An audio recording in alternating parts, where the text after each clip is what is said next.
Welcome in Bears Nation podcast. It is Wednesday, November 9th, and we are here to break down the upcoming showdown between the Bears and the Lions. For the first time this year, the Bears will face off against the Detroit Fighting Dan Campbells. Myself, Jake Hassan, joined as always by Kevin Lapka.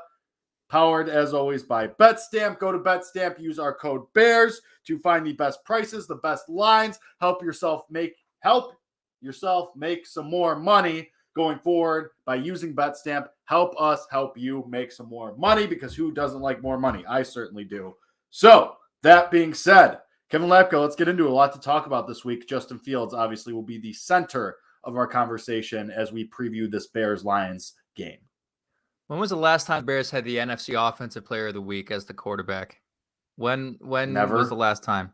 I'm sure Jay had one at some point in the 2010s. Mitch 2018, the 6 touchdown performance versus the Buccaneers. Yeah.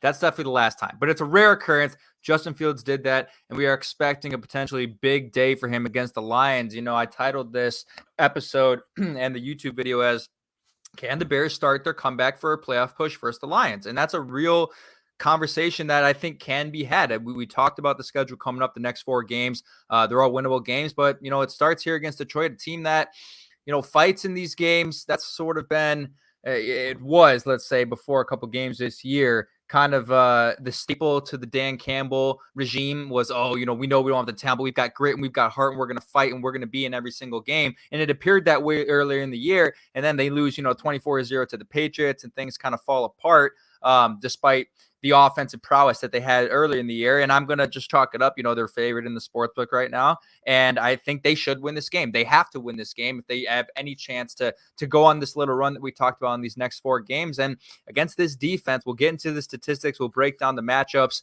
They got a real good chance to do it. And it's worth noting that the past 3 games have not only been the 3 best games of Justin Fields' career, the best stretch of his career, one of the best 3-game stretches by a Bears quarterback in the franchise's history. He was doing that against 3 very good football teams. Miami had a questionable defense from a passing defense standpoint. But, those are 3 teams that are over 500 in the Patriots, the Cowboys, and the Dolphins, 3 teams that are going to be in the conversation for the playoffs in their respective conferences. And they put together 3 really good games against those teams. Now you get the benefit of being at home against a lesser opponent. This should be a game where, if you look at what they did against 3 good teams, this should be a game they blow out. This should be a game that they should win by a lot. That's the expectation now. That's where we are with the way this offense has played and the way Justin Fields has played. I personally, Jake, am expecting a lot now from this offense. A lot of points, a lot of yards. I'm expecting a heck of a lot more than what I typically would have expected from them 3 weeks ago. Yeah, the perception has changed on the Bears. A couple weeks ago, a month and a half ago, the perception was this team stinks. There's no reason to watch them. There's no reason to tune into any Bears games. And now we have people on Twitter saying, well, that Bears-Bills game should be flexed to primetime. Yes. And now that's where we're at, because now Justin Fields has made the Bears relevant, or has at least made people want to tune into the Bears, and at least given people something to talk about when it comes to the Chicago Bears. You're right. They can put up points. They can run with anybody, it seems like. The defense is an absolute spaghetti strainer, but that's not the point here, because as we said on Monday, the point is the development of the offense to this point and the development of Justin Fields. And now so much so that it's taken on a life of its own on social media and the national media, where people again are saying, this Bears game could be something fun to watch. People are saying that the Bears could be a fun team just because of one excellent game by your quarterback. And granted, like you said, and like you mentioned, it's been 3 weeks of this. The Dolphins game was the pinnacle for sure, 100%. But it's 3 weeks of consistent good play from Justin Fields so far. And obviously we hope that continues this week against the Lions and onward into the rest of the season, of course. But you're right. I mean, this Bears offense now has completely changed the perception of how we view this team. Still don't think of them as a great team, but maybe a team worth paying attention to. Or at least a team that if they're on your TV, you're not going, oh, God, and trying to find something else to watch. So Justin Fields has done that seemingly single-handedly with very, very little help. Obviously, we hope Chase Claypool changes that, and then Cole Kmet can continue playing well, and Darnell Mooney obviously continues to have a solid season. But things have changed. I mean, even like I said on Monday, it's not about the wins and losses anymore. Just give us something entertaining to watch, because if that's the case, then that means the offense is continuing to play well. Yeah, you're absolutely right, and you're 100% right. We talked about this a little bit yesterday or 2 days ago about the possibility that they get flexed into Sunday Night Football, and I was making the statement last night on Tuesday Night Bears Therapy with Kellen that this is the exact conversation that we had last year when we were imploring Matt Nagy and that regime to start Justin Fields, because if you want to take the financial approach to it, which organizations love to do, which the McCaskies love to do, well, guess what? If Justin Fields wasn't playing well, this stadium would not be full this week against the Lions. But you know for damn sure that this 3-6 football team is going to have a rowdy fan base. Soldier Field is going to be packed to the brim because you got a bunch of people there who don't want to see that team, win or lose. They more than they want to see Justin Fields play. Like, they just are going there to watch the product of Justin Fields. And I made the illusion last night that it's the closest thing this city has seen since Michael Jordan. Like, just a spectacle, just like and I guess Derrick Rose is up there as well. It's not comparable in baseball because even if you did have a player like Aaron Judge, he only gets, 3 or 4 at-bats in a game, 4 or 5, he doesn't get the ball on every play like the quarterback does, or like a player in basketball does on the court for a lot. So it's electrifying the stadium. I think it's going to electrify the fan base. I think you're going to see a jam-packed Soldier Field on Sunday with a whole bunch of people who are rowdy and ready to see, what they believe is going to be the best quarterback in franchise history for the Chicago Bears. And it's exciting the fan base. And maybe, I told you after Thursday night, that game, Commanders Bears, that's a Thursday night primetime game. You should have every reason in the world. At that point, you had a chance to get, I think, above 500 if you had won that game, or back to 500, whatever it was. You had the stadium had every reason to be excited and be electrified. Thursday night football, Soldier Field, let's go. Justin's playing, and he just didn't feel it. I didn't feel it at all. I mean, the offense scored 7 points. He didn't feel it.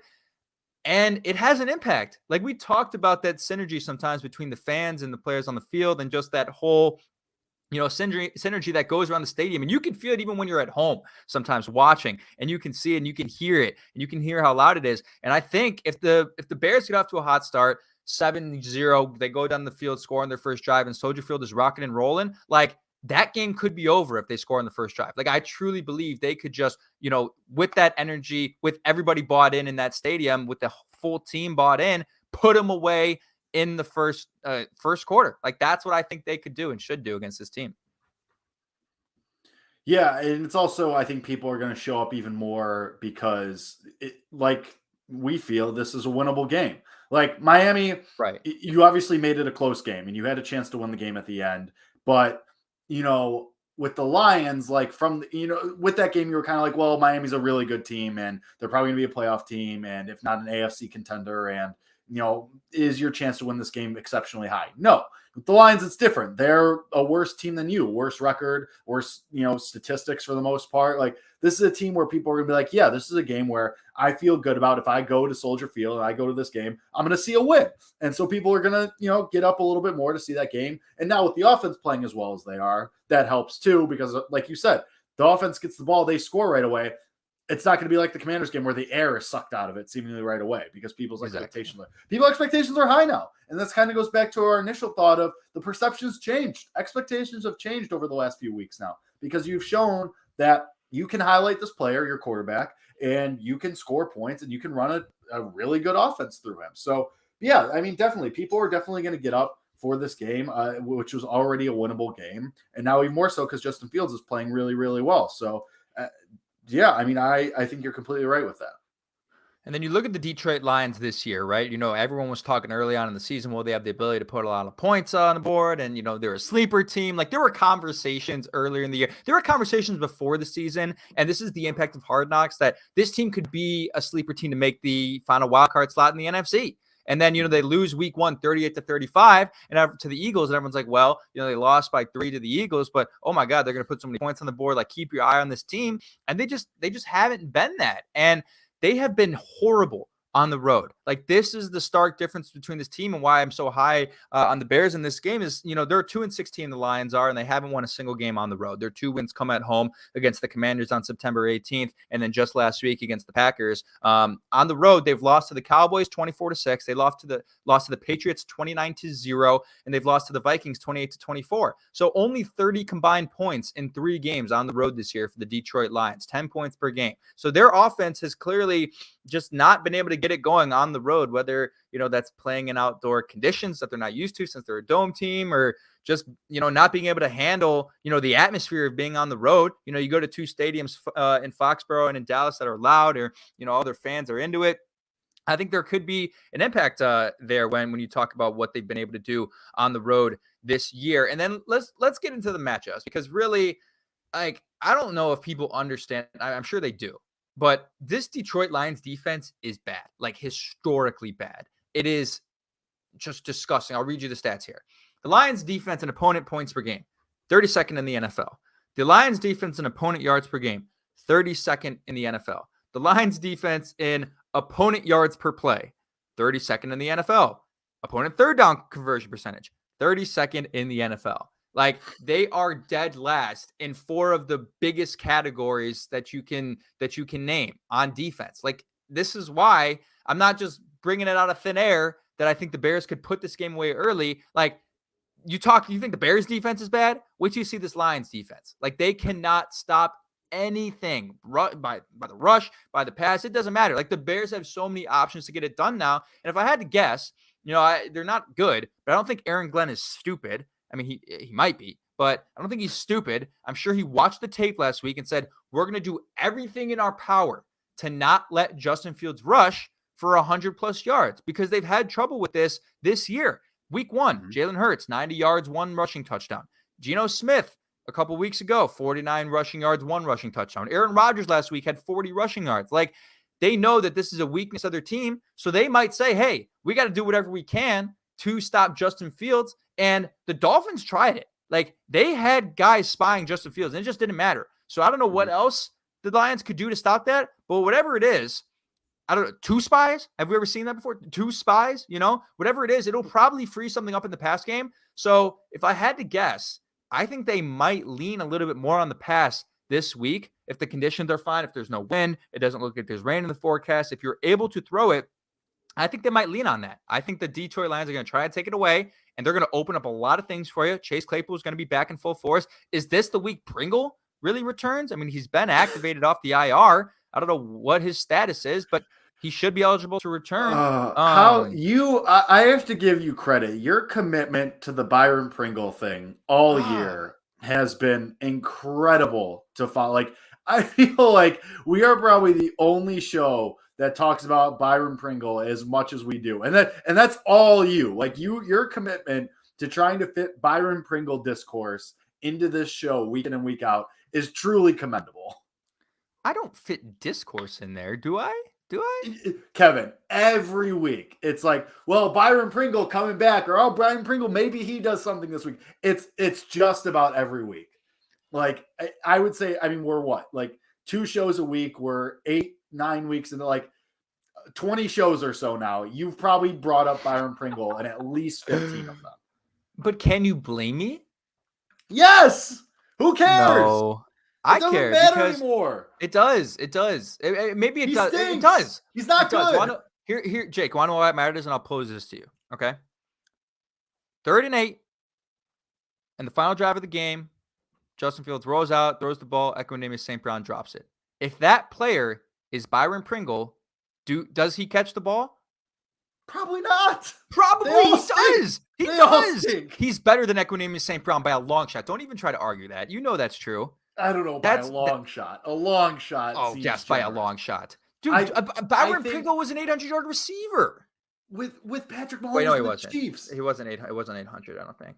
With Patrick Mahomes and the Chiefs. Yeah, we're talking about the most prolific. Sorry, not 800, 568. We're talking about the most prolific offense in NFL history, the Chicago Bears. Okay, I don't want to hear. How could I forget? How could you forget? No, but seriously, I mean, here's the like. Who would you rather have out on the field on Sunday, Jake? Byron Pringle or Velus Jones Jr.? Velus Jones Jr. Oh, Velus Stop Jones it. Jr. and it's Stop not it. close. Stop It's it. not particularly close. You see this, you can't forget the same conversations that we had before the season started about how Byron Pringle can make an impact on this team. Like, he still can. Yeah, before Once the healthy. season. And guess what he's done so far? 2 catches for 33 yards and has been on IR. That's more catches than Velus Jones Jr. has. If you take away Velus dumb Jones end Jr. like is a arounds guy you and use jet the draft sweeps. pick on, and you're kind of stuck with him on a rookie deal anyway. So you might as well use him. Like, you might as well just see if there's anything there.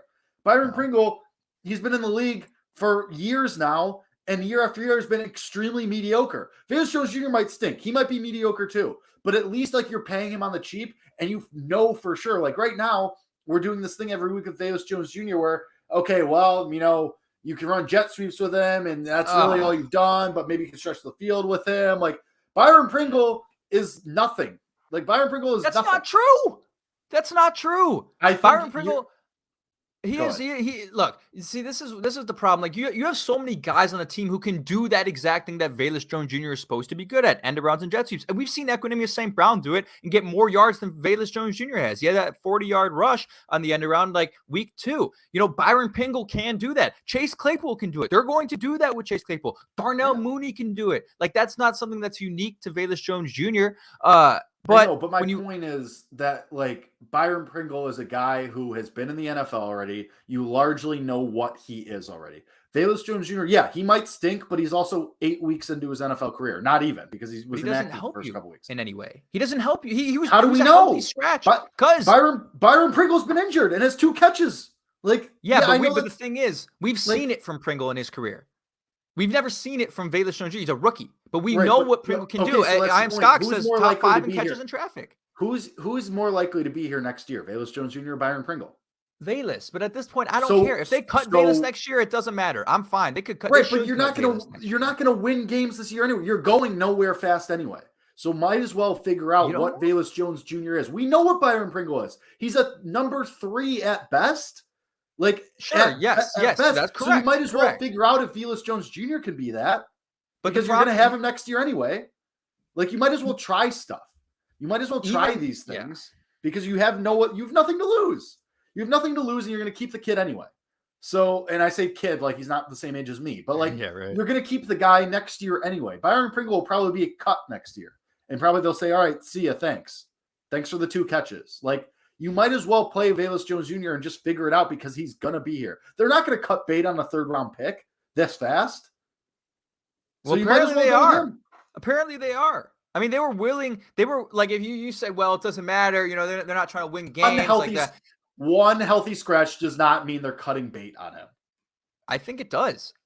For the foreseeable future, if they were to, if Byron Pringle were to return this week, I'm not insane. It's evident. An insane hill to die on. It is not an insane hill to die. One healthy scratch means it's imminent that they're cutting him? No. Not that they're cutting him like tomorrow, but it's more. It becomes increasingly likely. I mean, why else would he be a healthy scratch? Why else? He doesn't provide you with anything. And the problem is, he was supposed to. Realistically, we knew coming in, the value for Velus Jones Jr. was going to be on special teams. That's where you were going to get the most value out of him. We knew he could make plays in the passing game, and we found ways to figure out how he could be involved and utilized in this offense, and we've seen flashes of it. But he was supposed to be a special teamer who was the next closest thing to Devin Hester for this franchise. Like, that's what they hoped he could be. And now that he has not given you value in that area, he has no purpose and no value for this football team. And that's why he was a healthy scratch. I mean, I don't know what else to say. It's evident in the moves. What other reason would it be that he was a healthy scratch? Like, it's clear the way they feel about him right now. And it's clear that they believe they have a better chance of winning with other guys. And it's clear that they are going to do what it takes to continue to win. I still think that matters for them right now. At least the decisions made by the coaching staff, maybe not by the general manager. And if that means benching Velus Jones Jr. and bringing in Byron Pringle or somebody else, then they're going to do that. And I think it continues this week. I think it's another healthy scratch, and maybe reevaluate in the offseason, or maybe he plays another week if some guy goes down. But at this very moment, if the rest of the receiving core remains healthy and Byron Pringle returns, Velus Jones Jr. will not see the field for the rest of the year. That's an insane take. I don't think it is. He's 4 games into his NFL career. A 3rd-round pick is 4 games into his NFL career, and you're saying he's not going to sit because he sat 1 week. You're saying he's going to sit the rest of the year. I just want to make sure we're on the same page here. Once Byron Pringle comes back, who's the healthy?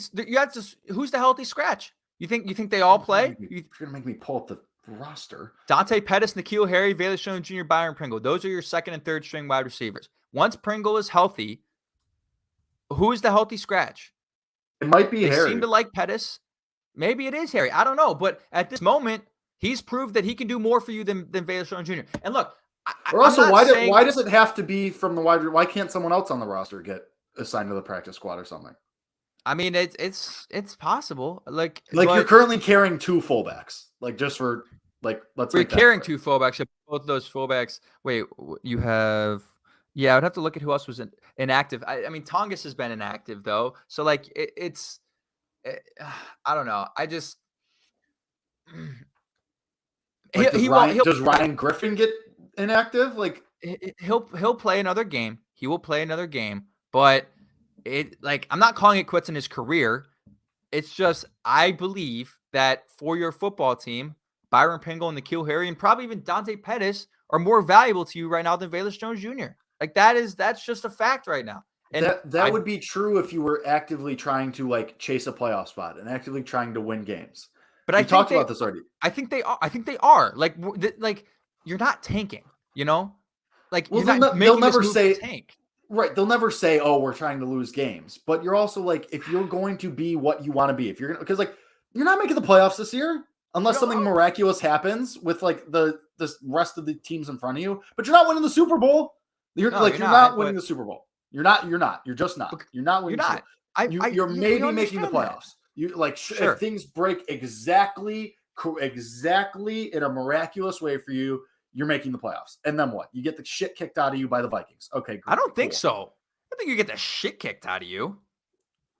Either way, you're a 1st-round exit. Like you're not. Yes. You're not winning a playoff game. You're not winning an away playoff game. So that being said, what is the point of keeping one of these veterans around who you know are not going to be on the roster next year, and instead giving those opportunities to a guy who is 4 games into his rookie career, in his rookie season, who was the first offensive pick that you used in your inaugural draft as a GM? There's no way. There's no 0.0% chance that they're calling it quits on Velus Jones Jr. 0.0. They're not calling There's it quits. way. They're not calling it quits. But on a week-to-week basis, I still like this team is going to do what's best for them to win. Like organizations don't think like you do. They're going to do like this organizations might, but coaching staffs don't. This team has shown time and again that they are willing to do what's best to try and middle the ground between the present and the future. The Chase Claypool move shows that because he's under control for another year and makes Justin Fields better this year. That's just one example. Like the point is not that I'm saying like, yeah, organizations don't like think like I do. I'm 25. I'm an idiot. I work in media. Duh. Of course they don't. I hope they don't. Jesus Christ. But the point being, like, historically, no regime is going to cut bait on a draft pick of their own 4 games into his rookie season. Look at the ups and downs of Kyler Gordon's career so far. Look at the ups and downs of Justin Fields' career so far. Like, sometimes it's just an opportunity thing. He's 4 games in. Like, yeah, he made some mistakes. Yeah, that happens to all rookies. They're going to hit these rough patches. Doesn't mean he stinks forever. He might stink. Does he stink out special teams? Yes, I never wanted to return a punt ever again. But that doesn't mean he has 0 value on offense. I'd much rather see what you have in Velus Jones Jr. going forward than Byron Pringle, because you know one is going to be on the roster next year and one isn't. I mean, I get it. Yes, I get it. But I just, on a week-to-week basis, if I want my football team to win, which I do on Sunday, and we go back to Bears-Lions, I think Velus Jones Jr. being inactive and Byron Pringle being active gives you the better chance to win. And that's all that I care about for Sunday. Right? Maybe down the road, either of them moves the needle that much. I think, but we don't know if Pringle does or doesn't move the needle that much. Like I mean, he should. He's moved the needle for teams in the past, for the Chiefs in the past. The idea of what Byron Pringle can be, the ideal scenario of what Byron Pringle can be, yeah, sure. But let's say he's active on Sunday. He's what? Wide receiver 4? like option number 5 in the like we've shown Justin Fields, whatever he keeps trying to feed the ball to Dante Pettis. So that puts him behind Claypool, Mooney, Kmet. I didn't feed the ball to Pettis last week. But more so than like Equinomia St. Brown. Like Pettis is in the pecking order, is my point. He's not feeding him, obviously, but he's in the pecking order. Like there are plays that are called for Dante Pettis. Pringle in his first game off IR, he's going to shoot to number 3. Like he's going to jump Kmet. Kmet. Right. So, okay. So at best, he's 4th option in the passing offense. Sure. Like that doesn't move the needle. Sure it does. Sure it does, Jake. You can never have too many playmakers. You can never have too many playmakers, but we don't know that's what he is. The guy just kind of stinks. He is a playmaker. That is the whole reason that you picked him up for free agency. He scored 5 touchdowns in 2021, 538 yards. He is a playmaker. He is a guy who can make plays for your team and get you, a big chunk of yards when you need it. Okay, show me the plays he's made this year. Show me the plays. Yeah, because he's been hurt. We're not doing 2 catches. Because he's been hurt. How many plays? So availability is a skill. It sure is a skill. But Velus wasn't available for the first couple weeks either. It happens. Like guys aren't available, but it doesn't mean I'm going to count him out just because he had a couple injuries in the first few weeks. Look, let's move on from this. The bottom line is this has been far too much Byron Pringle discourse. They're going to do what it's not just about Byron Pringle. It turned into a Velus Jones Jr. thing, and it's a valid conversation to have because I don't know how much value he has on this team anymore. And that is such an insane thing to say. It's not an insane thing to say because Jake, we knew when he was drafted. Remember the moment Velus was drafted? You were not happy. I wasn't happy. Kellen wasn't happy. No one was happy. And we did breakdowns on Velus. We found ways to, think that, okay, maybe he can be a part of this offense in some way, but maybe the plan all along for this regime was not for him to be an 800-yard receiver, but for him to be your gadget guy, for him to be a really good kick returner, for him to be your Cordero Patterson, is what he was supposed to be when he was drafted. Obviously, not going to be a running back. And he hasn't been that. And guess what? When that happens, you know what good teams do? Good teams give their young guys opportunities. But if their young guys are sucking, they don't continue to give those guys opportunities. And you're not a good team. Who cares? What does it matter? You're a good offense without him. You're a good offense. You're a good offense without him. He has proved to not make a single impact on your offense. In fact, probably better without him. Probably better without him on the field, statistically so far on offense. So that's this is my villain origin story. Look, I flipped. Trust me, I flipped. People are going to hear this and say, Kev, you flipped because I was talking early on about how I thought Velus Jones Jr. could change the complexion of this offense, but that was before Luke Getsy figured out to do the things that he's now doing with Justin Fields and do the things he's doing with Cole Kmet. And I've understood now that they don't really need him as much as I thought they did back in week 4. And that's just a fact. Everyone would agree with me. You don't need Velus Jones Jr. It's proven. 3 straight games at 30-plus points, and Velus Jones Jr. has done nothing. You don't need him. He's not moving the needle for you at all. Cut him next offseason. I don't care. It doesn't matter to me. But the point is that they're not gonna cut him. They'll cut him tomorrow, but his value to the offense isn't 0 4 games into his career. And also you don't draft a guy that high and as your first ever offensive player taken to just be a gadget guy. Like that, if that's what happened, fire Ryan Poles tomorrow. Like if they sat at that draft board, if they were in that room and they said, all right, 3rd round, we've taken 2 defensive guys. All right, this Velus Jones Jr. kid, yeah. Let's make him our first offensive selection because, we can use him as a gadget guy. Fire everyone tomorrow if that was the conversation. Fire everyone tomorrow. Today. Now. That's an insane conversation for a new regime. It for is a not. new regime that's trying to build this thing as fast as possible because the window opens next year, assuming that you make the right moves in the offseason. That would be an insane commit them to an asylum if that was the conversation. You want to know what the best example is? Who is sitting there to take a gadget player in the 3rd round? You want to know who? You want to know who? And you want to know where Ryan Poles comes from? Guess what happened in 2019 for the Kansas City Chiefs? Guess who they drafted in the 2nd round? Mecole Hardman. And he was pretty much a gadget guy Mecole Hardman was supposed to be a deep threat burner, though. And Yeah, also and they had Tyreek Hill. Yeah, but it's Yeah, but what? And Travis Kelce. And Patrick Mahomes. What are you saying? You knew, what are you saying? You during draft day, you knew what Yes, Velus Jones Jr. that can still was. be true, that we were not happy with the Velus Jones Jr. pick. Yes, that can be true. But that doesn't mean that 4 games into his career, he's a 0. That doesn't mean that they were sitting there being like, yeah, let's draft a gadget guy. They weren't in a position to do that. They were not in a position to be like, let's draft a gadget guy because we can, because we have that luxury, because we have Tyreek Hill, because we have You're Travis right. Kelce, because we have Patrick Mahomes. They weren't in a position to do that. Like they just weren't. They just weren't able to take that kind of swing.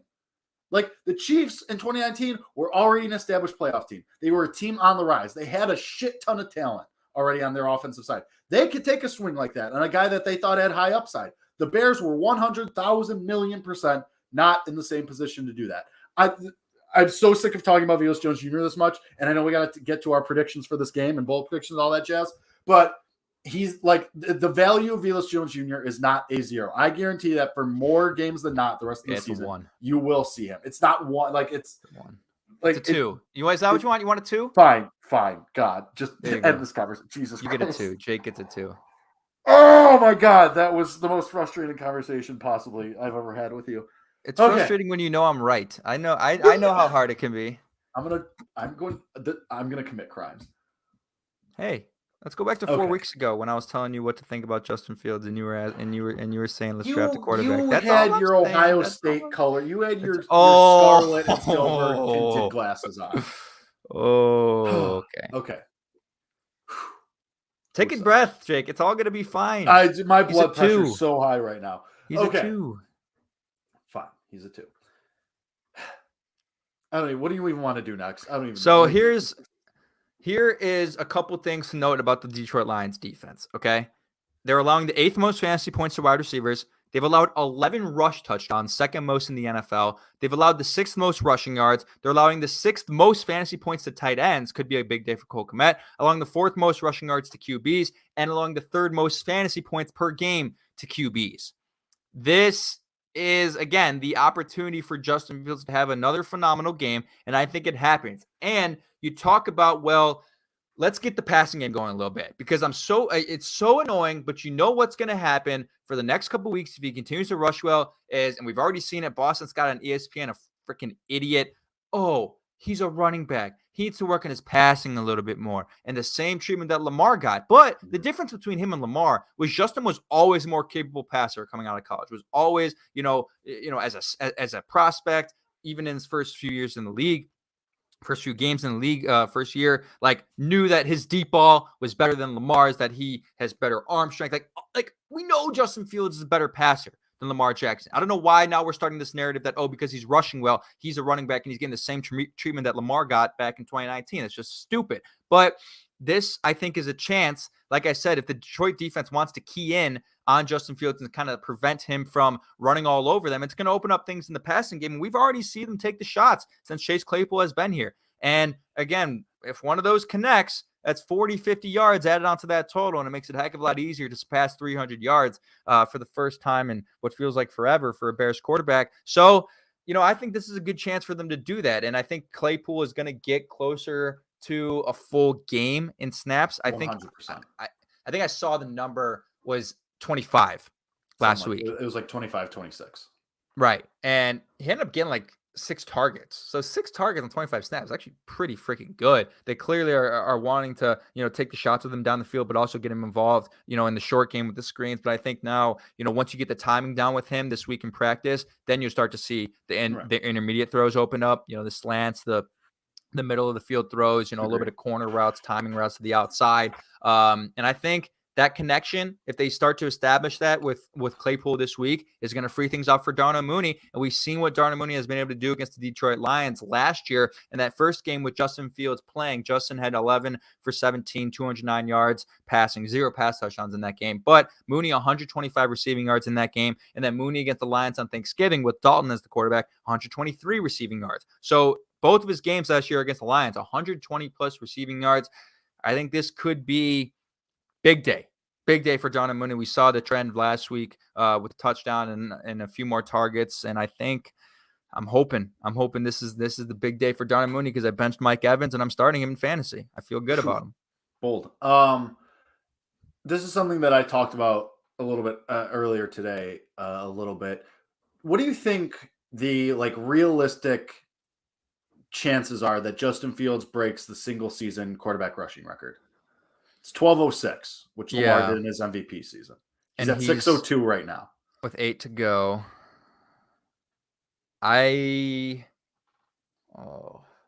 What's crazy is Lamar is ahead of him still, so that's an interesting point. Is like he still has to surpass Lamar because Lamar can set the record, and then again, yeah. I would say like 45% chance. I think there's just below a 50% chance he does it. Because he's not. It's gonna. I don't know. The more I think about it, the more I do think it's possible the way they've been designing the runs. But I do think at some point teams are going to have to catch on a little bit more and really try to take it away. But teams have already tried that. And it hasn't worked. Like the Cowboys tried it and the Dolphins tried it and it didn't work. So I don't know. What do you think? I think it's about the same. I think it's about 50-50. I mean, he'd have to have another monster game, like correct. Not exactly as much as he did against Miami, but he has to keep getting over 100 for the next couple weeks. He has to have at least one or two other 100 games because the game against the Bills will be tough. The game against the Jets will be tough to get, a huge chunk. So, I mean, these 2 games against the Lions that you still have left will be good chances to get 100. The game against the Falcons will be a good chance. So, kind of depends. I kind of want to see how this week goes, but it's probably a coin flip at this point. It was just something that I thought was interesting. But yeah, I mean, I think that this is a game where we can really see the offense from a passing perspective really kind of come into focus. Like you mentioned, another full week of practice with Claypool, another chance, another extra time, extra week for these guys to start gelling more and design more plays specifically for Claypool. So, yeah, I mean, I'm excited to see it because also, Miami's not a great defense, but they're probably better than Detroit, right? So now you go a step below in defense too, which hopefully will give you more opportunities. So, yeah, I mean, Chase Claypool's receiving prop isn't going to be 23.5 again. I'll tell you that. No, it's not. Did you bet the over on that? I didn't. I didn't because I wasn't sure how he was going to get used, and then I was stupid. I was really talking. I was like, they're going to hit on one of those, and if they hit on one of those deep balls, it would have hit. That's why I was banking on them hitting on one of that, one of those 50-yard shots, and then it's like, well, there's the over. But I think the Darnell Mooney number is really, really attractive. That's a good segue. Do you have anything else on this game before we get into our bold predictions and betting segment? No, I do not. So let's get into it. Our bold prediction. I will start. All right. So the Justin Fields, what I've been going to, the touchdown through the air and on the ground is off the table. Hit 3 weeks in a row, so can't go to that anymore. But I am going to return to my guy Cole Kmet. I think he has another good game. I think he scores a touchdown again. I think he eclipses because what did he have last week? He had 40 something. 35, I want to say. Maybe it's 42. Let me check. He had 41 receiving yards, and his career high is I think 75 or something against the Steelers last year. I think you're right. Because this year he has only had his high this year is 45 in week 5 against Minnesota. Right. And yeah, I think live research and development happening right here. And last year, whatever. You know what? Doesn't matter. I think Cole Kmet gets into the 70s this week. I don't think he's going to crack 100, but I think Cole Kmet, as you mentioned, the Lions have been pretty poor against tight ends this year. They've allowed them to get down the field and get a lot of passes here. I think Cole Kmet is going to get another touchdown and be in the 70s. Yeah, let's say 70s. At least 70 receiving yards for Cole Kmet and a touchdown.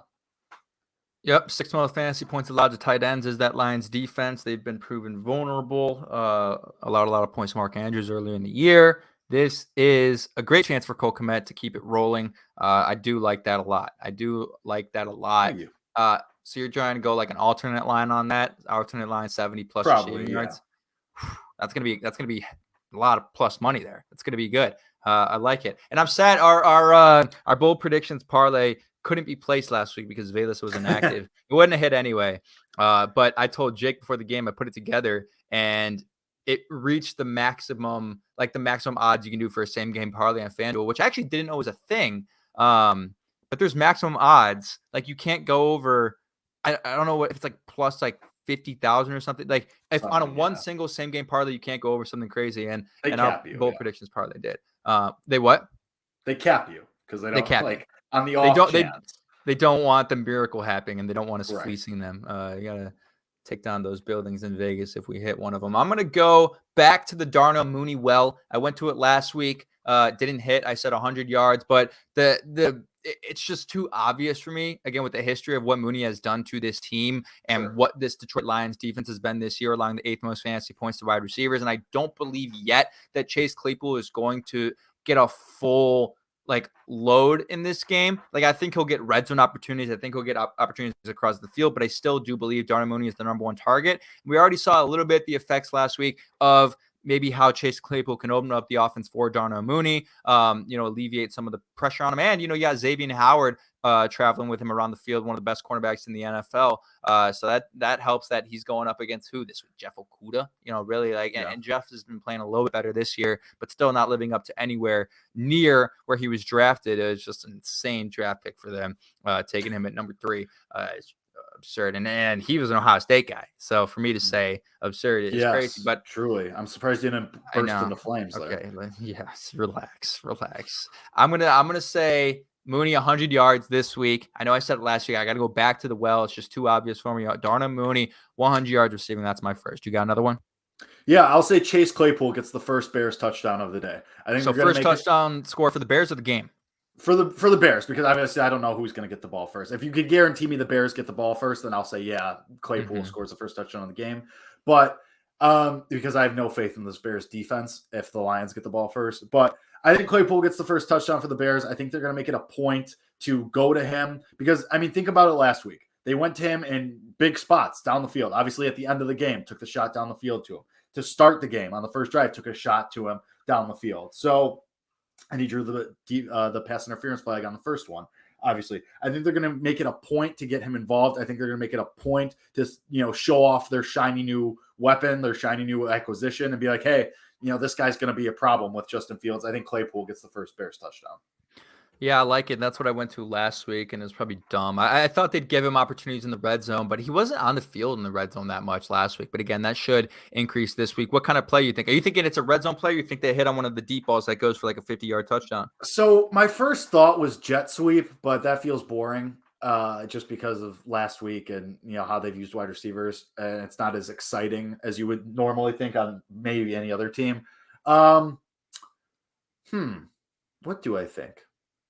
I'm going to say it's a red zone play because I think the running game's going to have a better day this week than they did against Miami. So I think you're going to be able to churn some yards out and kind of move down the field a little bit easier. So I'll say it's a red zone play. Yeah, I like it. I like it.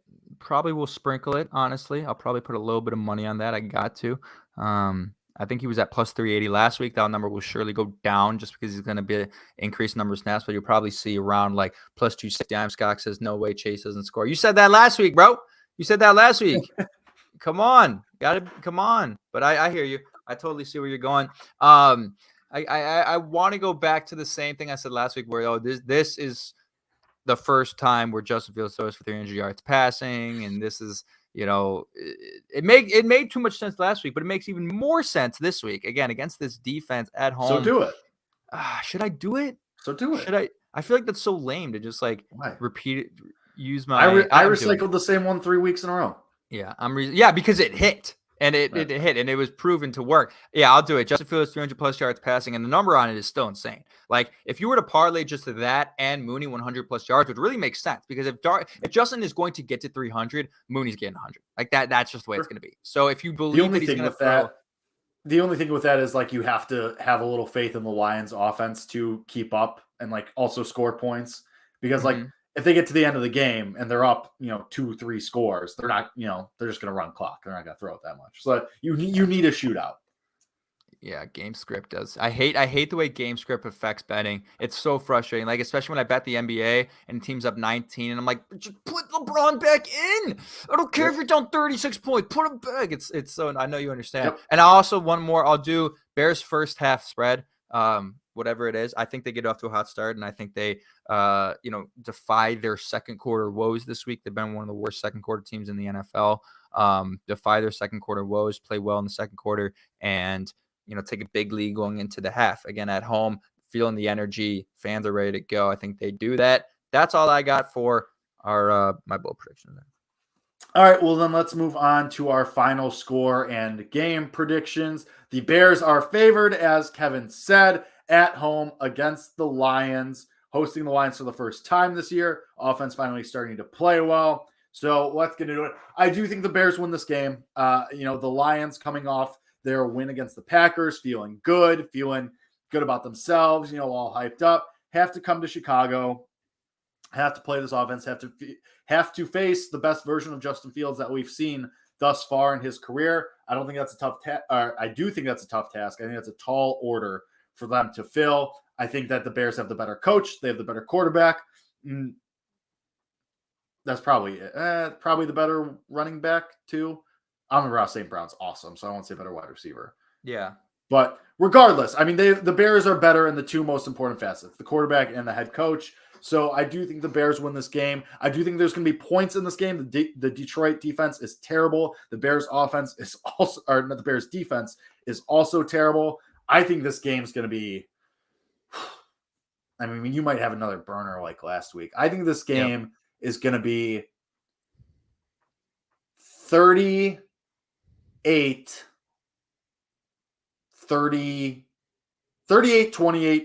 Bears. Oh! 38-28 Bears. Oh my God. I have 38-27. So I was No way. waiting, I was waiting to see if you're going to hit it. I was like, no way. Pretty cool. I like it. So that would be the Bears scoring 5 touchdowns and 1 field goal. And I think that's pretty accurate. And, as much as we didn't really talk about what the Lions offense presents to you. They've been a little bit slower as of recently, but they still have the ability to put points up, if fully healthy, with Amon-Ra fully healthy, with DeAndre Swift fully healthy.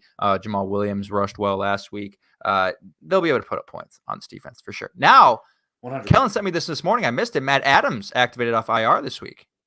Does he play? Yeah, who cares?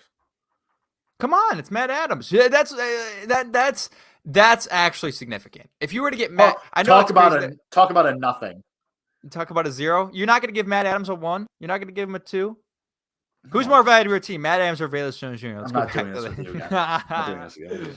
No. I actually do think having Matt Adams, he played well when he was on the field. He played well, and without Roquan, what do you're happy sticking with with Jack Sanborn? I thought Sanborn played decent. I mean, Joe it doesn't really matter. Thomas Like none of these guys, except maybe Morrow, is going to be on the team next year anyway. So it doesn't matter. It does not matter. I'm going Bears 38-27. I think they get up to a huge lead, and then the Lions kind of crawl back in the third quarter and the fourth quarter, just some fluke shit. I think they go up 20. What would I have? 38-27. I think they go up 24 to wait, that's not possible. I think they just go up 21-7 at half. I think that's why I said take the first half spread. I think the Bears get off to a hot start. I think everybody's into it. I think they're vibing.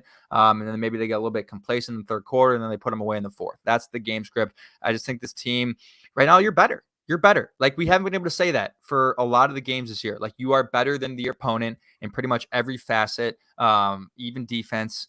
Surprisingly enough, this is probably the last time this year until you see the Lions again that your defense will be better than the opposing team, because that's how bad that they are right now. The Bears defense is. So I got it 38-27. Jake's got it 38-28. We are both at the top at 6-3. Good on us. We both picked the Dolphins last week, and we were right. My score prediction was really close. I had 35-32, and at the end, the final score was 34-33, wasn't it? Or no, the final was 35-32. I had 34-33. Yeah, sorry. So I was pretty damn close, and maybe one of us will be right this week. I don't think any of us have yet to get a score prediction right. We've had plenty of picks right, but not exact score. I got one last year, I think. You did. I remember it because I remember it was a big moment for you. Predict the Justin Fields stat line. This week? Yeah. No. Well, I said plus. No, 3 weeks from now. Yeah, I don't know why I said that. I said 300 plus yards passing, so I would go 307 yards passing, 48 yards rushing, 4 passing touchdowns, 0 rushing touchdowns. So How many I think attempts? I think he throws the ball 38 times. I think he throws the to. ball a lot, completes 24, 25. Yeah, I think he's gonna have a big number. I really do. I'm excited for it, and mainly because I am so sick of this narrative that's being created of, oh, he's a running back and oh, you can't respect his arm. No, Justin Fields is a phenomenal passer. I think we see it on Sunday. You predict it, yeah. Yeah, I think he goes somewhere in like the 25 to 27 range of attempts, 262 yards, 1 passing, 2 rushing touchdown. I think this week I think it was 262 passing yards, 1 passing touchdown, 2 rushing touchdowns. And I think he gets Okay. I'll say he gets 77 rushing yards. Jeez, that sounds damn good for my fantasy team. 2 rushing touchdowns, 77 rushing yards. Woo, talk to me. Spicy. All right. Me and Kevin are both on the same side once again, predicting a high-scoring Bears win. Surely that doesn't bite us in the ass next week. But regardless, this is a winnable game for the Bears. I think we're all in agreement on all of that. Regardless, we will see you on Monday to break it all down. Myself and Kevin will be right back here to talk about what will probably most likely be a Bears win over the Lions and what will hopefully be another Justin Fields tour de force. So come back on Monday for that game recap. Until then, I'm Jake Hassan. That's Kevin Lapka. This has been Bears Nation Podcast. And as always, bear down.